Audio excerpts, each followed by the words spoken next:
Hello and good morning everyone. Welcome back to my channel. In today's class, we will understand about some basic concepts related to triangles. Okay? In this chapter, we will understand about congruent figures, similar polygon, and we will do 6.1 theorem, that is Thales theorem. आज के class में हम triangles के बारे में पढ़ेंगे और हम ये भी जानेंगे कि त्रिभुज के बेसिक कॉन्सेप्ट्स के बारे में और साथ ही साथ थेल्स प्रमेय को भी देखेंगे. आप ध्यान से सुनेंगे तो आपको सारी चीज़ें अच्छे से समझ आएंगी. सबसे पहले यहाँ देखिए कॉन्ग्रुएंट फिगर्स. कॉन्ग्रुएंट फिगर्स को हिंदी में सर्वांगसम त्रिभुज भी कहा जाता है. सर्वांगसम त्रिभुज किसे कहा जाता है? ऐसे त्रिभुजों को, या हम कहें ऐसे फिगर्स जो सेम शेप और सेम साइज का होता है, उसे हम कॉन्ग्रुएंट फिगर्स कहते हैं और ये इसका सिंबल है. आपने क्लास 9th में पढ़ा था. अब फॉर एग्जाम्पल आप दुकान गए और आपने दुकान जाकर आप कुछ ऐसे प्रोडक्ट लेकर के आते हैं जो सेम प्राइस का रहता है, सेम कंपनी का रहता है, तो वो कॉन्ग्रुएंट फिगर्स होगा. फॉर एग्जाम्पल मैं एक चीज़ समझाती हूँ. जैसे ये पेन आप देख रहे हैं और इसी के जैसा और एक पेन, वो आपको सेम साइज और सेम शेप का दिखेगा, तो ये कॉन्ग्रुएंट फिगर्स हुआ. लेकिन ये पेन और इसके जगह पे स्मार्ट जेल का पेन, दोनों पेन सेम टू सेम है, पेन ही है दोनों, बट वो सेम साइज का नहीं है, अलग अलग हो सकता है, तो वो सिमिलर फिगर्स है. जैसे मैं एक लड़की हूँ, मेरी जैसी और एक लड़की सिमिलर है लेकिन कॉन्ग्रुएंट नहीं है. बात आ रही है समझ में? कॉन्ग्रुएंट वो चीज़ें होती हैं जो सेम शेप और साइज का होता है, ये इसका सिंबल है. सिमिलर फिगर्स जिसे हिंदी में हम कहते हैं समरूप. क्या कहते हैं? समरूप. ये इसका सिंबल है. इसमें सेम शेप तो होगा बट साइजेस जो हैं वो डिफरेंट होंगी. अंडरस्टूड? अब यहाँ पर आज की क्लास में हम क्या पढ़ेंगे? आज के क्लास में हम पढ़ेंगे थेल्स प्रमेय. यहाँ आप देख सकते हैं theorem 1 6.1 Thales theorem. Thales theorem को बेसिक प्रोपोर्शनैलिटी थ्योरम भी कहा जाता है.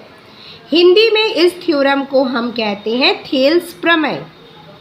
अब आपको एग्ज़ाम में ये स्टेटमेंट लिखा हुआ मिलेगा, आपको किसी तरह का फिगर नहीं दिया जाएगा और आपको खुद से आइडेंटिफाई करना है कि ये कौन सा थ्योरम है. अब यहाँ पर आप पढ़िए.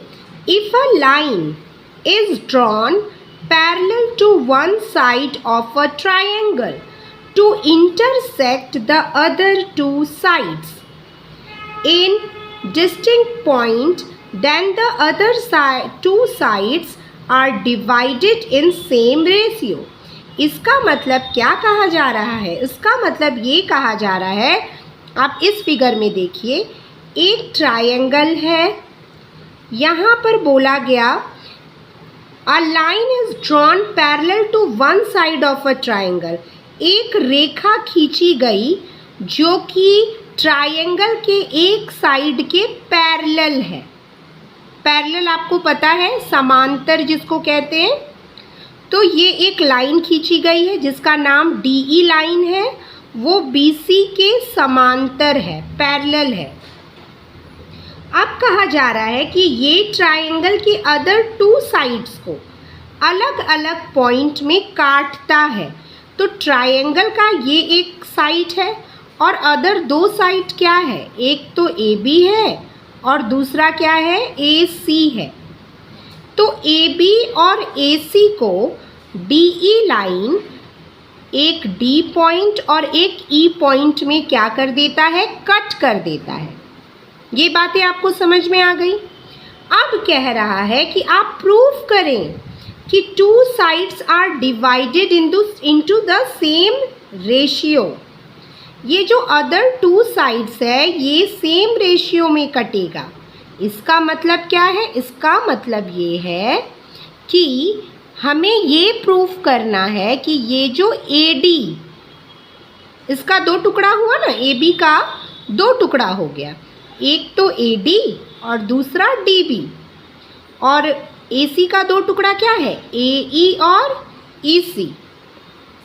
हमें प्रूफ करना है कि A D by D B equals to A E by E C. इतनी बातें आपको समझ में आ गई। अब यहाँ पर थ्योरम में आपको गिवन यानी कि दिया है, प्रूव दैट क्या आपको प्रूफ करना है, कंस्ट्रक्शन यानी कि रचना, और प्रमाण सिद्ध करना होता है। समझ में आया। अब यहाँ देखिए गिवन में क्या करना है। सबसे पहले A B C is a triangle. A B C क्या है, एक ट्राइंगल है। आप देख सक रहे हैं ए बी सी क्या है, ए बी सी एक ट्राइंगल है जिसमें D E parallel B C, ये पैरेलल का सिंबल है, ऐसे दो लाइन आपको पता है वो पैरेलल का सिंबल होता है, जिसमें D E parallel B C है। ठीक है। अब हमने लिखा डी ई, ये जो डी ई लाइन है वो ए बी को डी पर काटता है और ए सी को ई पर इंटरसेक्ट करता है, काटता है। हमें प्रूफ क्या करना है, वही चीज़ कि A D by D B equals to A E by E C. ठीक है। अब हमने कंस्ट्रक्शन यानी कि रचना किया है। रचना अपने मन से क्या किया है, हमने बी ई और सी डी को मिलाया है। यहाँ आप बी ई को देख सकते हैं, बी ई और सी डी को हमने मिला दिया है। अब आते हैं, इसके अलावा हमने क्या किया है, इसके अलावा हमने ए बी लाइन पर ई एल परपेंडिकुलर डाला है। परपेंडिकुलर 90 डिग्री फॉर्म्ड करता है, जिसको हिंदी में लंब कहते हैं। तो ए बी लाइन पर ई और एल हमने 90 डिग्री ऐसे डाल दिया है। ये परपेंडिकुलर का साइन है, उल्टा टी के जैसा। ठीक है। और डी एम जो है, आप यहाँ खोजिए कि डी एम ये हमने किस में डाला है, ए सी पर। इतनी बातें आपको समझ में आ गई। अब आप देखिए कि हम प्रमाण कैसे सिद्ध करेंगे। यहाँ पे सबसे पहले मैं उस ट्रायंगल को बार बार ड्रॉ कर देती हूँ ताकि मुझे बार बार पीछे पलटना ना पड़े। यहाँ देखिए, ये जैसे हमारा ये ट्रायंगल था, ये था डी और ई, यहाँ ए बी और सी हमने ऐसे मिला दिया था, परपेंडिकुलर हमने इस तरह से डाल दिया था। ठीक है। अब आप ध्यान से देखिएगा इस ट्रायंगल को। सबसे पहले एरिया जिसे हम क्षेत्रफल कहते हैं, तो सबसे पहले हमने ए डी ई ये पूरा ऊपर वाला ट्रायंगल लिया है और बाई दे करके हमने नीचे वाला इस आधे पार्ट के ट्रायंगल को लिया है। ठीक है। अब आप देखिए कि ये जो ट्रायंगल है ए डी ई, ये ऊपर वाला ए डी ई, और नीचे वाला ट्रायंगल बी डी ई। आप बचपन क्लास से ये पढ़ते आए हैं कि एरिया ऑफ ट्रायंगल, त्रिभुज का क्षेत्रफल क्या होता है, 1/2 b इंटू एच, 1/2 आधार गुणा ऊंचाई। ठीक है। अब 1/2 हमने लिखा। अब आते हैं ए डी पर, मतलब बेस पर। इस ट्रायंगल को देखिए ए डी ई, इसका बेस क्या है, बेस, तो इसका हम बेस लेंगे ए डी। बात को ध्यान से समझिएगा। इसका बेस हम लेंगे AD और हाइट क्या लेंगे EN जो परपेंडिकुलर डाला गया है, ठीक है। इसलिए यहाँ बेस AD और EL ले लीजिए, आप यहाँ L लिख दीजिए, N की जगह L कर दीजिए। तो EL हमने हाइट लिया है। अब नीचे वाला BDE, आप यहाँ पे देखिए ट्राइंगल BD और E, इसमें हमने क्या लिया है बेस BD और हाइट क्या लिया है EL। ये हमने बेस लिया है, हाइट हम यही EL को ही यहाँ पर भी लेंगे। 1/2 कट गया, EL और EL भी क्या हो गया, कट गया। तो बचा क्या, AD/BD। इसको हम इक्वेशन 1 यानी कि समीकरण 1 मानेंगे। अब दूसरे बार हम फिर से ADE लेंगे, लेकिन इस बार हम ये BDE को ना लेकर के CD और E को लेंगे, CDE को लेंगे, ठीक है। अब यहाँ पे उसी तरह से होता है 1/2 B × H।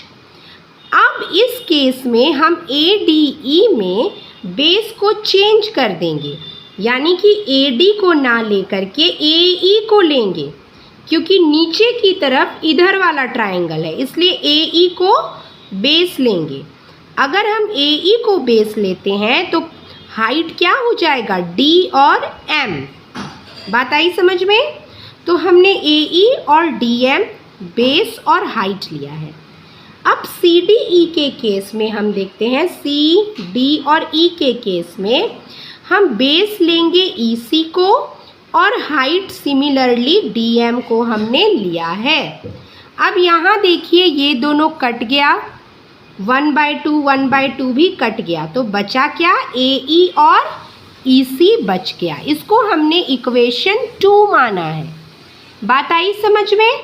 अब आप इक्वेशन 1 और इक्वेशन 2 को ध्यान से देखिए। क्या दोनों इक्वेशन में कुछ सिमिलैरिटीज आपको नजर आ रही है? यहाँ पे आप लेफ्ट हैंड साइड को देखिए। आप क्या देख रहे हैं, ऊपर में ADE इसके भी है और इसके भी है, लेकिन नीचे में इसके BDE है और इसके CDE है, तो ये तो अलग अलग है। तो अब हमने क्या किया, सबसे पहले हमने एरिया BDE और एरिया CDE को आपस में इक्वल दिखा दिया। लेकिन क्यों दिखाया, आपको एक चीज़ याद रखना है कि अगर कोई भी दो ट्रायंगल का सेम बेस हो और सेम पैरेलल लाइन के बीच में वो हो, तो वो आपस में क्या होता है, उसका एरिया आपस में इक्वल होता है। अब आप ध्यान से थोड़ी देर के लिए इसको देखेंगे। आप यहाँ पे देखिए कि BD और E ये ट्रायंगल और CD और E ये ट्रायंगल, इन दोनों का बेस यानी कि आधार सेम है। जैसे जमीन होता है वैसे ही इसका जमीन एक ही है, DE, और ये दोनों ट्रायंगल का एक ही पैरेलल लाइन के बीच में है। पैरेलल लाइन क्या है, DE और BC, एक ही पैरेलल लाइन और एक ही सेम बेस के अंदर ये दो ट्रायंगल है, इसलिए ये दो ट्रायंगल का एरिया आपस में क्या होगा, इक्वल होगा। तो अगर हम यहाँ पर ध्यान से देखिएगा, अगर हम यहाँ पर दोनों को इक्वल दिखा दिए तो क्या हम इक्वेशन 2 में CDE के जगह BDE लिख सकते हैं? बिल्कुल लिख सकते हैं, क्योंकि दोनों तो इक्वल हैं। अगर ये 4 है तो ये भी 4 होगा, इसलिए हमने यहाँ पे ले लिया और इसको इक्वेशन 3 माना। अब आप इक्वेशन 1 और इक्वेशन 3 को ध्यान से देखिए, तो आप देखेंगे कि लेफ्ट साइड वाला दोनों का सेम टू सेम है। अगर लेफ्ट साइड वाला सेम है तो राइट साइड वाला ऑटोमेटिकली सेम होगा।